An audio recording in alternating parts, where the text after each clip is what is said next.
हम ये भी कहना चाहते हैं कि हम राष्ट्र निर्माण करना चाहते हैं, और वैसा राष्ट्र निर्माण करना चाहते हैं कि दोबारा आपके गांव में आए तो 35 साल तक जो लोग आपको धोखा देते रहे, नहर आएगी नहर आएगी नहर आएगी, हम ये इस बात के लिए आपके बीच में खड़े हैं कि हम आने वाले चुनाव में दोबारा वोट मांगने आए तो उस नहर के किनारे चलकर आए, ये वादा आपसे करके जा रहे हैं। बुजुर्ग और नौजवान दोस्तों, मुझे तो एक बात बताओ, जो राम को नहीं मानता वो आपको मानेगा? जो अपने आप को कांग्रेस का प्रत्याशी कहता है, वो राजा का बेटा, और उनकी सरकार ने सुप्रीम कोर्ट में एफिडेविट दिया, भगवान राम तो कोई था ही नहीं, राम सेतु तो कभी बना ही नहीं। जो राम को हम असम्मान करता है वो आपका सम्मान कर देगा, मुझे भरोसा नहीं, इसलिए कह के जा रहा हूं, जो राम का नहीं वो किसी काम का नहीं। आओ सनातन संस्कृति को मजबूत करें, भारत का निर्माण करें और ऐसा राष्ट्र बनाएं तो आज दुनिया के 5 शक्तिशाली राष्ट्रों में तो हो गया। आप वोट देंगे, आप लोकसभा में आपका किसान का बेटा चुनकर जाएगा तो भारतवर्ष संसार की तीसरी महाशक्ति बनेगा, आपको विश्वास दिला के जा रहा हूँ।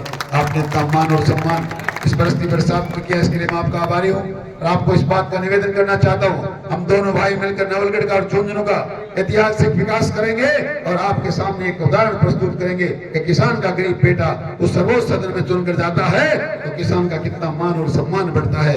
भारतीय जनता पार्टी तो आपका सम्मान कभी 6000 किसान ने सम्मान दी, कभी 8000, आने वाले समय में 12000 करने वाली है, लोगों को सिरों पर छत दे रही है। क्या क्या ठीक किया नारी का प्रणाम करके आपको एक निवेदन करूं, एक छोटा सा कार्यकर्ता जो कभी आपके बीच में पंचायत समिति का चुनाव, कभी जिला परिषद का चुनाव, कभी मंडी के पंच का चुनाव और मंडी के चेयरमैन का चुनाव, कभी बैंक का चुनाव और कभी विधायक का चुनाव, यहां भी लड़ा, उदयपुर वाटे भी लड़ा, और लड़ते लड़ते इस पार्टी में काम करते करते आप लोगों से निवेदन इसलिए करना चाहता हूं कि भारतीय जनता पार्टी है, हम लोग कहते हैं कार्यकर्ताओं की पार्टी है, और ये कार्यकर्ताओं की पार्टी है, इसका नमूना आपके सामने जीता जागता खड़ा है। 2 बार असफल होने के बाद और नरेंद्र मोदी है जो कार्यकर्ताओं का ध्यान रखता है। तीसरी बार मुझे तो जो आशीर्वाद वहां से मिला ही मिला है, पर इस नवलगढ़ की धरती का सौभाग्य देखिए, 62 साल बाद नवलगढ़ को सौभाग्य मिला है कि आपका कोई बेटा, आपका कोई भाई, किसान का बेटा वहां दिल्ली जाने के रास्ते का प्रत्याशी बनकर आया है। मेरे अनुज ने आपसे बात कही, मैं आपसे फिर कहना चाहता हूं, ये नवलगढ़ का सौभाग्य उसी दिन खुल गया, इसके नवलगढ़ के भाग्य जिस दिन विक्रम जी यहाँ के विधायक बने। आपको एक निवेदन और करूं, ये आपने मात्र कमल का फूल नहीं खिलाया है, अब की बार आपने पिछले वाला रिकॉर्ड तोड़कर इतिहास रच दिया, और ये आप काम कर सकते हैं, बड़ा काम नहीं है। 2019 में आपके पास सरकार नहीं थी, आपका विधायक नहीं था, फिर भी आप लोगों ने झुंझुनू जिले का रिकॉर्ड तोड़ा, 52,000 के अंतर से आपने लोकसभा में भारतीय जनता पार्टी का सांसद चुनकर भेजा। भारतीय जनता पार्टी का कोई भी कार्यकर्ता हमारा अपना होता है, नाम कुछ भी हो सकता है, लेकिन मेरे में और उनमें इतना सा फर्क है, मैं नवलगढ़ का बेटा हूं, मैं बसावा की मिट्टी में बचपन से खेला हूं, यही छोटी मोटी पढ़ाई करी है, और इसके साथ साथ ये बात है कि मैं गरीब किसान का बेटा हूं। जो लोग सामने प्रत्याशी बनकर आए, मुझे नहीं पता उनको कौन वोट देगा कौन नहीं देगा, और प्रत्याशी के मामले में मेरा उनका कोई मुकाबला नहीं। वो एक राजा के बेटे हैं जो 1957 से लेकर आज तक झुंझुनू जिले पर राज कर रहे हैं। मैं एक उस राजा का बेटा जो आज कांग्रेस का प्रत्याशी बन रहा है। बुजुर्गों, नौजवान दोस्तों, कार्यकर्ता बंधुओं, वो तो चांदी की चम्मच मुंह में लेकर पैदा हुआ है, मैं तो गरीब किसान की झोपड़ी में पैदा हुआ, नंगे पांव चलकर खेती का काम किया, थोड़ी बहुत पढ़ाई की है। आपके गांव में भी कई बार नंगे पांव आने जाने का काम पड़ा है। इसलिए मैं आपसे निवेदन करने आया हूं, किसी न किसी वजह से 2 बार असफल जरूर हुआ हूं, पर जब भी सफल होकर आपने मुझे वहां से राजस्थान की विधानसभा में भेजा तो मैं सरकार के सामने खड़ा होकर भी हमेशा आपकी आवाज उठाता रहा, हर दिन कहता रहा, ए 200 लोगों तो राजस्थान विधानसभा में चुनकर आए हो, किसान का सम्मान नहीं करोगे, उसकी आवाज को नहीं उठाओगे तो किसान आपको माफ नहीं करेगा।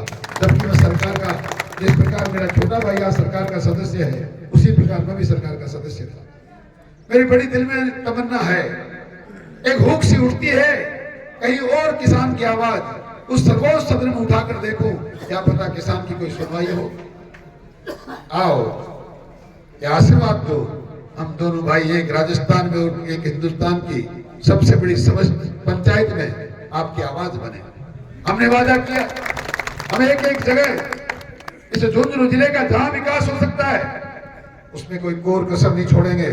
और आपको एक बात और कहना चाहता हूं, ये मात्र इस बात का चुनाव भी नहीं है कि मैं नवलगढ़ का बेटा हूं, कार्यकर्ता बंधु, ये राष्ट्र के निर्माण का चुनाव है, ये इस बात का चुनाव है। याद करो, जब तक यहाँ कांग्रेस की सरकार 60 साल तक रही, बंदूक की गोली भी इंपोर्ट करनी पड़ती थी, आयात करते थे, कभी इटली से, कभी फ्रांस से, कभी जर्मनी से। मैं मोदी के उस भारत के लिए वोट मांगने आया हूं जो एक ही साल में 10 साल के पिछले कालखंड में एक साल में 38,000 करोड़ रुपए के अस्त्र निर्यात करता है। मैं भारत के उस मोदी के लिए वोट मांगने आया हूं जो समुद्र की गहराइयों में 35 मिनट नीचे ट्रेन चलाता है।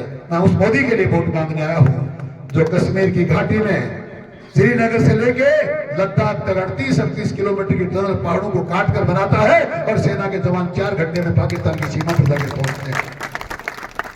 हम मोदी के उस भारत के लिए वोट मांगने आए हैं। देखा नहीं पिछला 2 साल, 2.5 साल का, 5 साल का कालखंड, चारों तरफ महामारी त्राही मची हुई थी।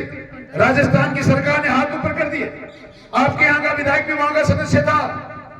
एक एक व्यक्ति की हालात खराब, जनता मौत के मुंह में, और आपके कांग्रेस के मुखिया ने कहा मेरे पास न अन्न है, न दवाई है, न वैक्सीन है, जनता मरे तो मरे, पर उसने कोई व्यवस्था नहीं की।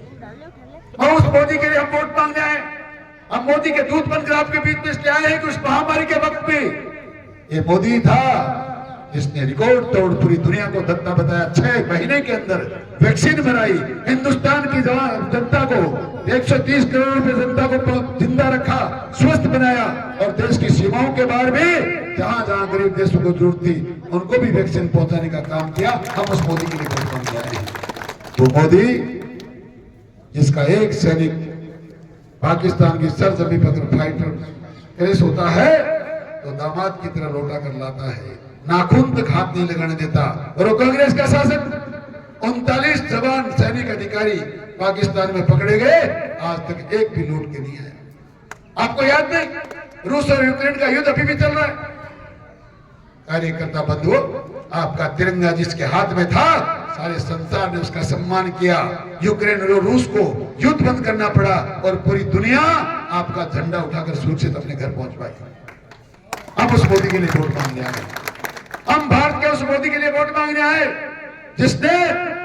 जिसको पाकिस्तान के बच्चे भी अपने घर में जाकर कहते हैं मोदी नहीं होता तो हम जिंदा नहीं बचते।